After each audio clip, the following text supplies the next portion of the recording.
Boa noite, gente.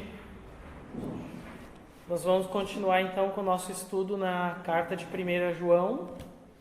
A gente está no capítulo 2, né? E foi muito legal a ministração aqui de louvor. O Paulo já introduziu bem a mensagem, falando um pouco de Apocalipse, né? Viu? Mas a gente sabe como Deus vai trabalhando as coisas, né? Então foi bem legal. Quase que eu pedi para você, espera aí só um pouquinho, não avança tanto assim, né? Mas eu quero ler com vocês então os versículos que nós vamos estudar hoje. Versículo 18 até o versículo 23. Vamos abrir então e ler juntos. Então, 1 João, capítulo 2, versículos 18 até o 23. Se alguém não tem Bíblia, a gente tem algumas Bíblias lá atrás para oferecer para vocês. Olha eu falando, né? Já sou de casa, né? Então vamos ler juntos. Versículo 18, fala assim: Filhinhos, esta é a última hora e, assim como vocês ouviram que o anticristo está vindo, já agora muitos anticristos têm surgido. Por isso sabemos que esta é a última hora. Eles saíram do nosso meio, mas na realidade não eram dos nossos, pois, se fossem dos nossos, teriam permanecido conosco. O fato de terem saído mostra que nenhum deles era dos nossos. Mas vocês têm uma unção que procede do Santo, e todos vocês têm conhecimento. Não lhes escrevo porque não conhecem a verdade, mas porque vocês conhecem e porque nenhuma mentira procede da verdade. Quem é o mentiroso, senão aquele que nega que Jesus é o Cristo? Este é o anticristo, aquele que nega o Pai e o Filho. Todo o que nega o Filho também não tem o Pai. E quem confessa publicamente o Filho também tem também o Pai. Vamos orar então sobre essa palavra? Depois a gente começa. Muito obrigado, Jesus, por essa palavra. E eu peço que o Senhor possa nessa noite nos ensinar. Abre a nossa mente, o nosso coração, e que possamos, Senhor, compreender qual é a Tua boa e agradável vontade através dessa palavra, desses versículos aqui. Em nome de Jesus eu oro. Amém. Então, recapitulando um pouquinho, no nosso último estudo, o que nós vimos, né? Nós falamos sobre um tema bem importante, que é o ataque do mundo sobre a vida dos cristãos. Nós vimos dos versículos 15 até o 17 que ele fala assim: não amem o mundo nem as coisas que nele há. E se alguém ama o mundo, o amor do Pai não está nele. Pois tudo o que há no mundo, a cobiça da carne, a cobiça dos olhos, a ostentação dos bens, não provém do Pai, mas do mundo.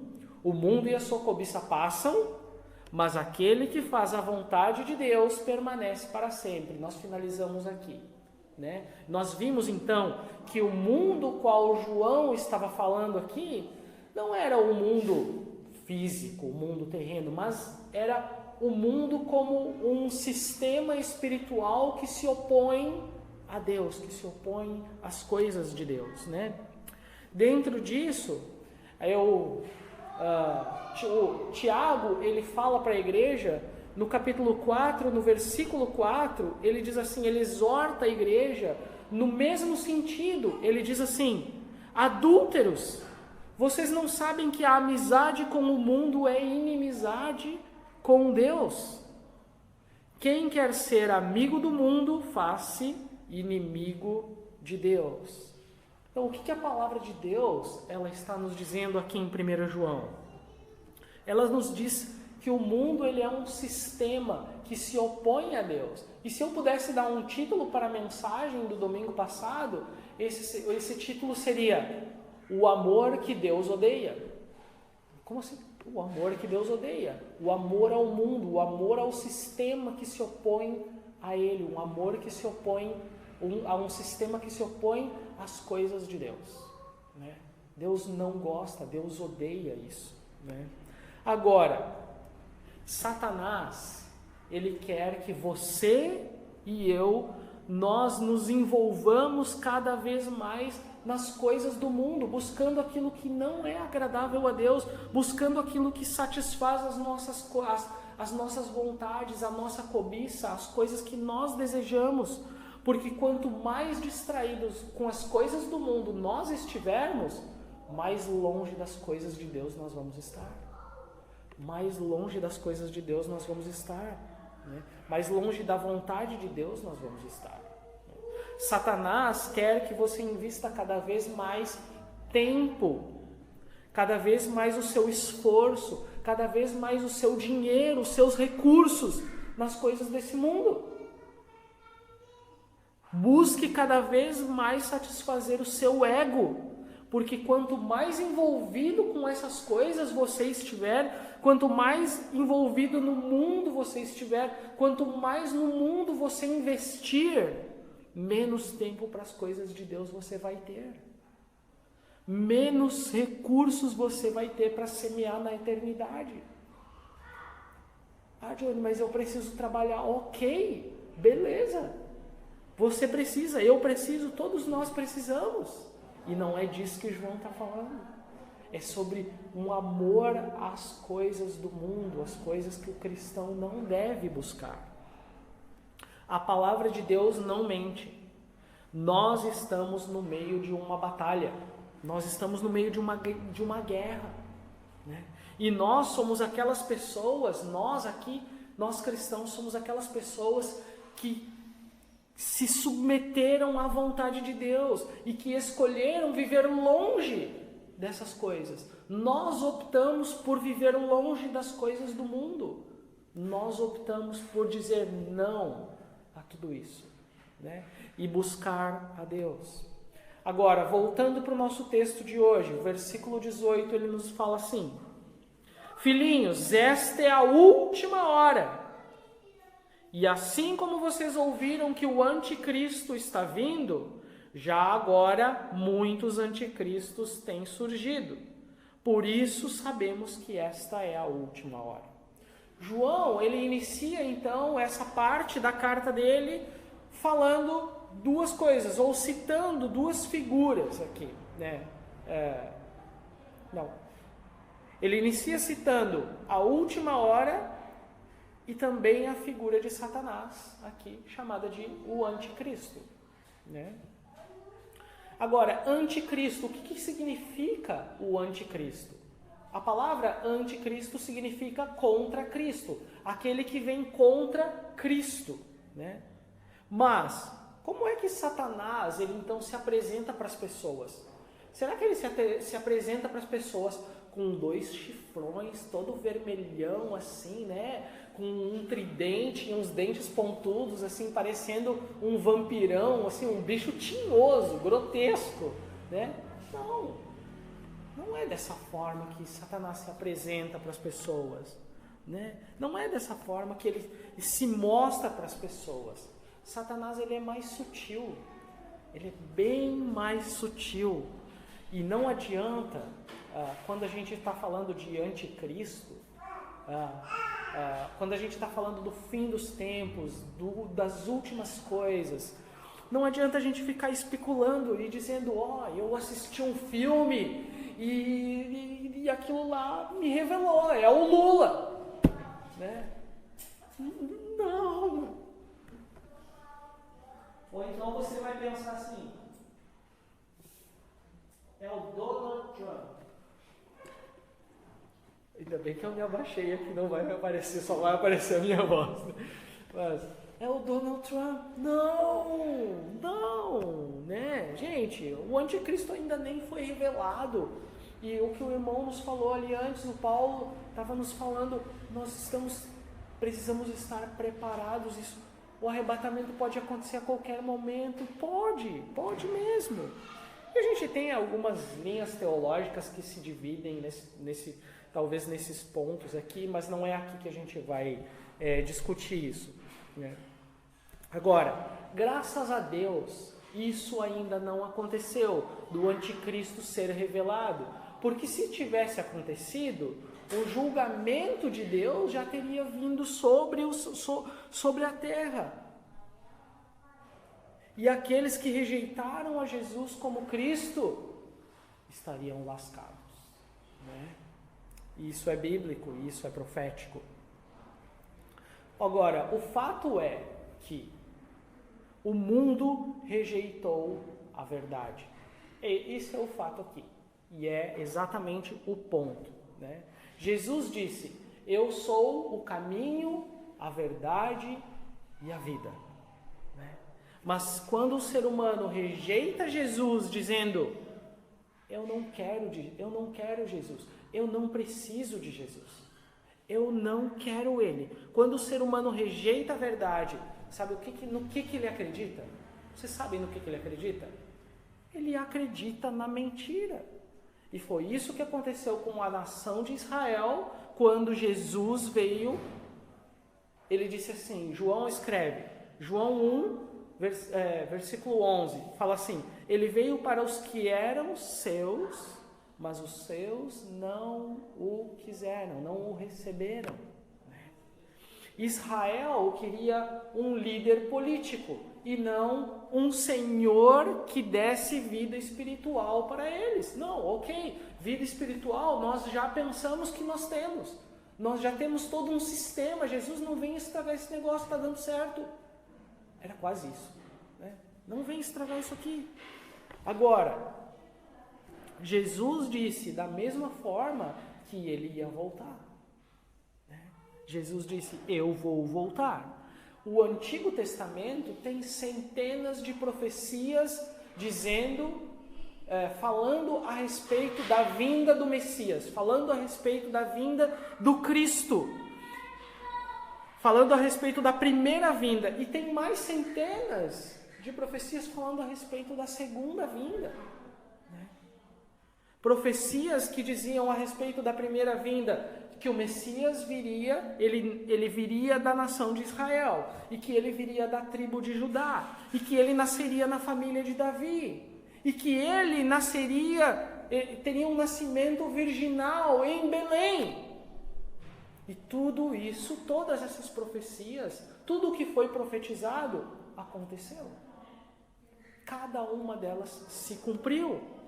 E da mesma forma como as profecias da primeira vinda de Jesus Cristo, elas se cumpriram, as profecias da segunda vinda também vão se cumprir. Ou também se cumpriram, né? Se cumprirão.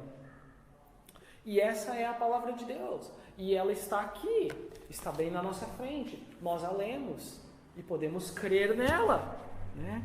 E ela está aqui para quem quiser crer. E notem que da mesma forma que no passado o mundo queria, aquele mundo antigo queria um líder político e não um líder espiritual, alguém que venha salvar. O mundo hoje quer alguém que venha salvar ele desse colapso financeiro, moral e institucional que nós estamos vivendo. As pessoas depositam sua confiança em alguém que pode livrar elas dessa draga que nós estamos vivendo. Nós depositamos naturalmente a nossa confiança numa pessoa, né?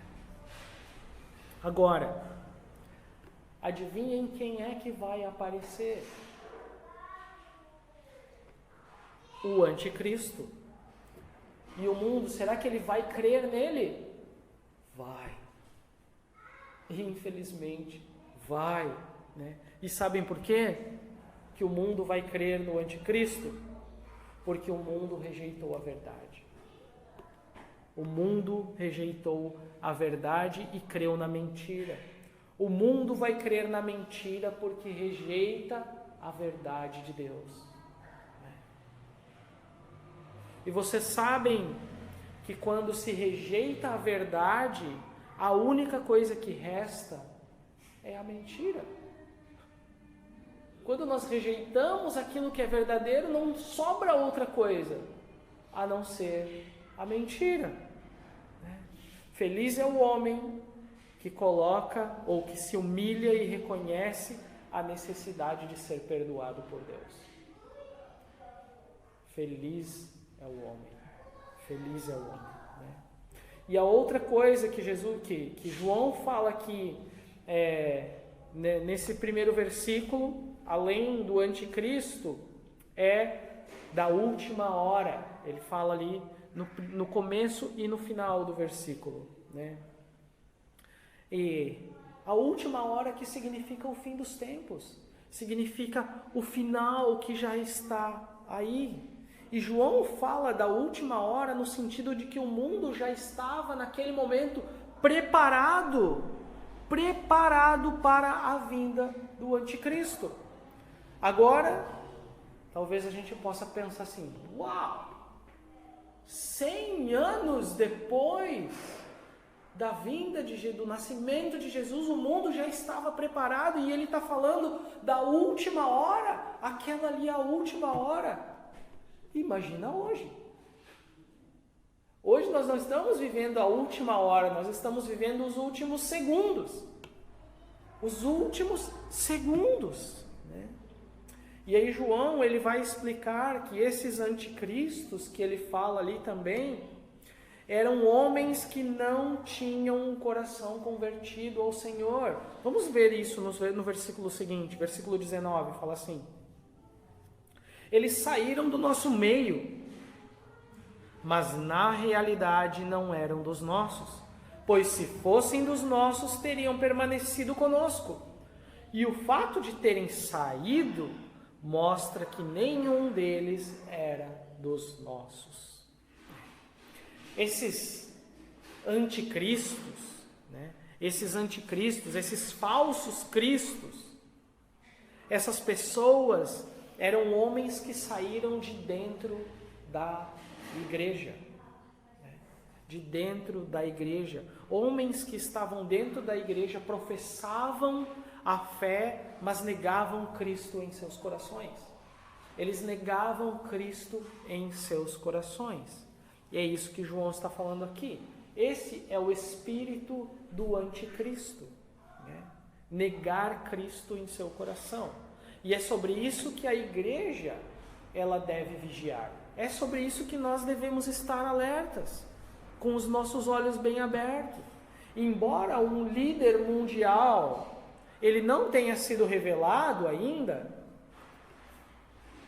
embora ele ainda não tenha aparecido, e não sei se ele já até tenha nascido, né? Mas o fato é que ele vai surgir. Ele vai surgir, né? E um dos nossos maiores problemas como igreja é falar pouco sobre esse assunto, né? E o Adilson até disse assim: ô Johnny, depois que nós terminar 1 João, que tal a gente já pular para o Apocalipse lá? Né? A gente conversava ali antes sobre isso. Mas esse é um assunto que nós deveríamos falar com mais frequência na igreja, né? Abrindo um parênteses aqui, imagine você pega a estrada ali, 290, né? 101, e vou ir em direção a São Paulo. Só que não tem nenhuma placa. E tem várias ruas que te levam para vários caminhos. E você vai indo por aquela direção. Apocalipse é quase como isso, sabe? Ele está dizendo assim: ó, você vai para a glória, você vai, e de vez em quando você tem que dar umas folhadas lá, para entender para que lado você está indo, visualizar, o seu, ele falou sobre galardão. Ei, fique atento sobre algumas coisas. Né? Você está indo por esse caminho, e Apocalipse é como se ele fosse algumas placas no meio desse caminho, te mostrando, continua indo por aqui, que você está indo para o lugar certo. Né? Você vai chegar, no final você vai chegar onde você quer. Né? Então, fecha parênteses aqui. Mas esses caras aqui, eles saíram então de dentro da igreja. E me chama a atenção o que João escreveu, ele diz assim, eles saíram do nosso meio, mas na realidade não eram dos nossos. Eles saíram de dentro da igreja, mas eles não faziam parte da igreja. Eles não eram parte da igreja. Quando a igreja de Jesus, ela permanece na doutrina bíblica, quando a igreja de Jesus, ela permanece fiel na palavra de Deus, e eu sei que essa é uma preocupação de vocês aqui, mas quando a igreja de Jesus, ela permanece fiel nas coisas do Senhor, pessoas desse tipo não conseguem permanecer no nosso meio.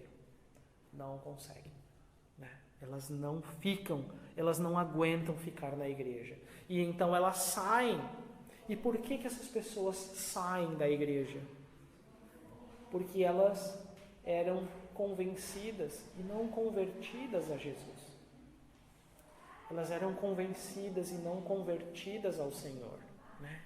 Talvez elas acreditassem em homens, em pregadores, em placas de igreja, em qualquer outra coisa, menos em Jesus. Elas criam em várias coisas, mas elas não criam no Senhor. E por isso que elas saem. E é aí que você identifica nessas pessoas o espírito do anticristo. O espírito do anticristo. Porque essas pessoas, elas se revoltam contra Cristo. Esse era o drama da igreja em 1 João. Esse era o drama que eles estavam enfrentando. As pessoas que saíram da igreja estavam tentando destruir ela. Eles estavam contra Cristo. Né? Contra Cristo. Elas diziam, como alguns dizem ainda hoje, você não precisa ir à igreja para ter um relacionamento com Cristo. Né? Ou então algumas pessoas dizem, servir a Deus, isso é uma coisa de fanático. Não faz isso, que loucura é essa? Ou então algumas pessoas pensam da seguinte forma, né? Você já foi salvo, então agora vá viver a vida do jeito que você quiser. Gente, que é isso? Que Deus é esse? Que Deus é esse? Porque, para começar, se eu começar a viver do jeito que eu quero, o lugar em que eu vou parar é o mais longe de Deus possível. Se não for a graça de Deus nos trazendo, nos unindo, eu vou parar o mais longe de Deus possível. Né? Eu preciso da ajuda de Deus todos os dias para viver. Nós não sabemos nada. Nós não conseguimos fazer nada sem a ajuda de Deus. Então, como é que nós vamos começar a viver do nosso jeito? Não tem como, né? Cuidado com alguém que pensa assim, com alguém que fala assim. Né?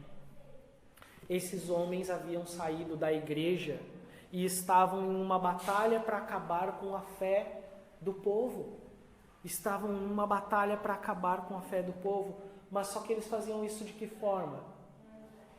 De uma maneira bem disfarçada, bem disfarçada. Esses homens haviam saído da igreja e estavam então em uma batalha para acabar com a igreja. Eles eram os legítimos lobos em pele de cordeiro. Eram essas pessoas. Eram exatamente essas pessoas. Agora, esse é o único desejo de Satanás? Será? Lucas 21, versículo 36, fala assim: estejam sempre atentos e orem. E orem para que vocês possam escapar de tudo o que está para acontecer e estar em pé diante do Filho do Homem. Palavras essas do próprio Jesus para a sua igreja, para o seu povo. Se o Senhor nos manda orar por essas coisas, então nós temos que orar. Se Deus nos manda orar, então nós vamos orar. Eu acho muito legal que vocês têm a quinta-feira como reunião de oração. É joia, é show de bola. Nós devemos estar preparados. É importantíssimo que aqueles que servem a Jesus entendam a importância da oração. Se nós levássemos a oração tão a sério como nós pensamos que levamos, uma reunião de oração por semana não seria suficiente. Não seria suficiente. Se nós levássemos a nossa vida espiritual tão a sério quanto nós pensamos que levamos, teriam algumas pessoas novas todo domingo. As igrejas, todas elas, estariam com tanta gente que nenhum prédio suportaria.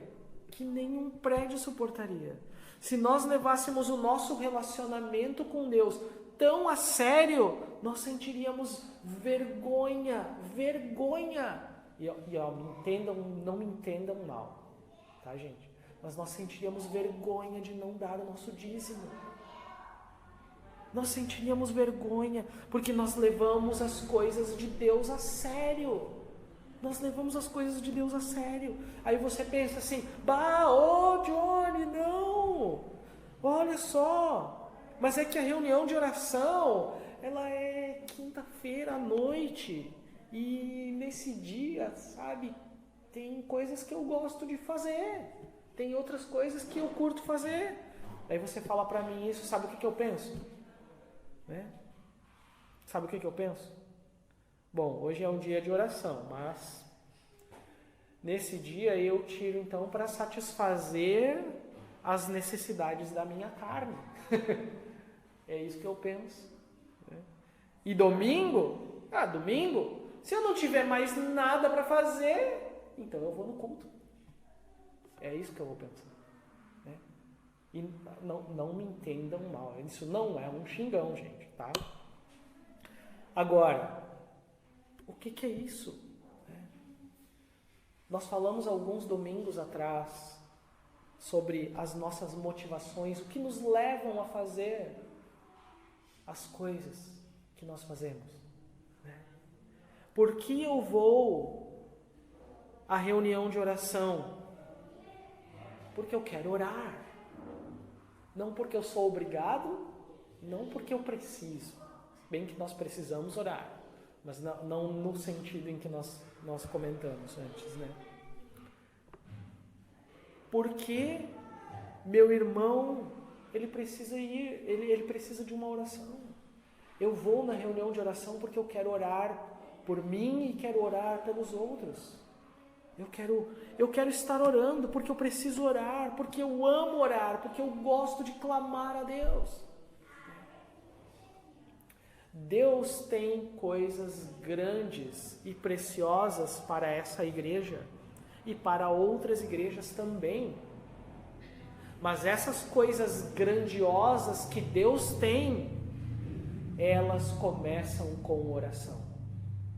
Por isso eu amo que vocês tenham esse dia, tiram a quinta-feira para oração. Não abram mão disso. Hoje vocês são algumas famílias, mas e quando forem 20, 30 famílias? Isso é uma parte cultural já da igreja. É tão bom quando a gente consegue começar essas coisas quando nós somos pequenos, porque essas coisas duram, elas permanecem, né? Versículo 20. Fala assim: mas vocês têm uma unção que procede do Santo, e todos vocês têm conhecimento. Primeiro, João fala que nós temos uma unção.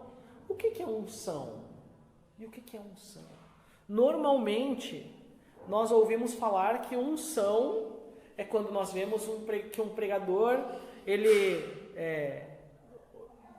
fala assim e diz: nossa, esse cara tem unção para falar, ele fala muito bem, ele mexeu com os meus sentimentos, né? Eu senti uma coisa estranha aqui quando ele falou, uma coisa diferente dentro de mim aqui, né? Ou então a gente fala que a pessoa tem unção quando ele puxa um lenço assim de dentro do bolso, né? E joga, e daí as pessoas, talvez que está aqui na frente, já sai, né? Não, mas é uma visão um pouco distorcida do que é unção, né? Isso não tem nada a ver com unção. Unção significa ser abençoado com óleo, ser ungido com óleo separado, né? E João está falando aqui para essas pessoas, ele está dizendo: mas vocês têm uma unção que vem do Santo. João faz questão que a igreja saiba que todos nós temos a unção, temos o Espírito Santo de Deus, temos essa unção que vem do Santo, que vem de Deus. Portanto, cada um de nós pode orar, cada um de nós pode colocar as mãos sobre alguém que está enfermo aqui na igreja e orar por ele. Né? Cada um de nós pode fazer isso. A unção aqui, né? A unção que muitas pessoas pregam em vários lugares, parece mais um vírus do que algo que Deus instruiu, né? E não é disso que João está falando. Eu gosto de um exemplo bem prático do pastor Chuck Smith, pastor que fundou a Calvary Chapel, e eu gosto muito do exemplo dele, porque sempre que tinha alguma pessoa doente na igreja, ele sempre chamava uma outra pessoa para orar junto. E aí os dois iam lá e oravam por essa pessoa. E daí um outro terceiro perguntou assim: por que o pastor Chuck Smith sempre chama uma outra pessoa para orar junto? Ele dizia: porque se essa pessoa for curada, ela não vai relacionar a oração, ela não vai saber de quem foi a oração. Ela não vai relacionar a mim, que sou o pastor aqui da igreja, ele não vai relacionar a minha oração à cura. Ele não vai dizer: a minha oração tem poder. Então, eu quero que o pastor fulano de tal ore por mim, porque quando ele ora, eu sou curado, né? Então, eu achei muito sábio esse exemplo dele, né? E ele era um homem muito sábio, né? Muito sábio mesmo. Ao longo de alguns ensinos eu vou citar ele algumas vezes aqui. Mas vamos para o versículo 21, fala assim: não lhes escrevo porque não conhecem a verdade, mas porque vocês conhecem, e porque nenhuma mentira procede da verdade. João está dizendo aqui: gente, eu não estou escrevendo isso porque vocês não conhecem a verdade, é justamente o contrário. Eu estou escrevendo isso aqui porque vocês conhecem o que é a verdade. Eu estou escrevendo para vocês porque vocês conhecem a verdade. E porque vocês conhecem a verdade, é então que eu estou escrevendo para vocês. E parece que eu estou falando a mesma coisa um monte de vezes. Eu realmente estou falando isso um monte de vezes. Mas é justamente para afirmar isso, né? Se você pode julgar o que é certo e errado, se você pode discernir se é Deus ou se é de Deus ou se não é de Deus, então você pode entender que nenhuma mentira, ela procede da verdade. O que é verdade procede da verdade. O que é mentira não vai ser verdade. Nunca, né? E você não precisa, na verdade, conhecer todas as coisas erradas para saber que elas são erradas. É mais ou menos isso o que João está falando aqui, né? Eu trabalhei por alguns anos com código de barras, né? Eu trabalhei por alguns anos fazendo teste em documentos de código de barras. E chegou um determinado momento no meu trabalho, alguns meses depois, que você vai pegando vai se tornando, vai se familiarizando com aquilo, que só de olhar você já sabia onde estava o erro. Só de olhar para a barra você já sabia. Nossa, o erro está aqui, ó, olha aqui. Então, só de olhar para a barra. Mas mesmo assim, tu ia lá, fazia os testes nos terminais financeiros para conseguir identificar o erro e saber onde que estava a fraude no código de barra. E, mais incrível que pareça, muita gente consegue fraudar o código de barra, né? Mas eu não precisava conhecer todas as coisas erradas, eu precisava focar e saber o que era a parte correta, onde que estava a parte certa, porque daí qualquer coisa diferente daquilo ali era erro, né? Nós não precisamos, por exemplo, conhecer todos os espíritos demoníacos e não sei o que lá. Nós não precisamos saber disso, nós precisamos conhecer a fundo quem é o Espírito Santo e que ele procede de Deus e procede da verdade, porque o resto é mentira, não procede de Deus, não é verdadeiro, né? Ok?